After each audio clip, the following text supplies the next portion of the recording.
There was a piece that you did for the New York Times a year ago, and I don't know quite how to describe it. It was kind of a fictional history or semi-fictional the Times history. asked for that. They asked for a bunch of papers from a bunch of articles from different people about how things will look a century from now at the end of the 21st century. So I dutifully wrote a paper about it. Yeah, it was very nice. There was you kind of predicted what will happen down the road, but there's a history of this century, the past 2 centuries, and then some predictions that with the class divisions, the disparity growing between the people, professional wages, and those whose wages are sinking towards the minimum, how there'll be eventually a class war. You kind of predict, I thought, sort of fanciful, but not entirely.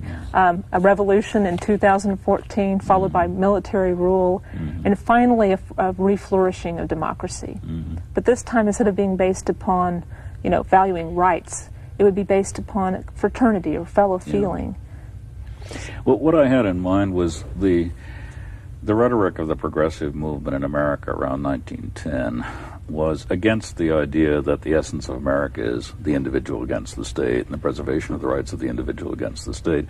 The progressives said, for the 19th century, individual rights were enough. We got to have something different. In the face of industrial capitalism, we got to form a new kind of democratic community in which it's our responsibilities to each other rather than our individual rights that matter. And I think they were right, and the left in America, did help develop a kind of sense of community which didn't exist in 19th century America.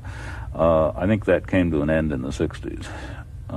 I hope it comes back. We've got about 1 more minute. What can we do now to forestall revolution in the streets in another 20 years? I mean, how can we switch directions? Redistribute the wealth.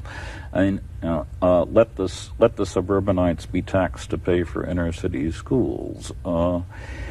Lower the wages of the professors, the executives, and the lawyers so that you can raise the minimum wage. Stuff like that. Just plain, ordinary redistributionist solutions. Wow, I haven't heard someone say that in a long time. It's wonderful. I'm a tax and spend It's wonderful to hear. Well, thank you so much, Professor Rorty, for joining us today.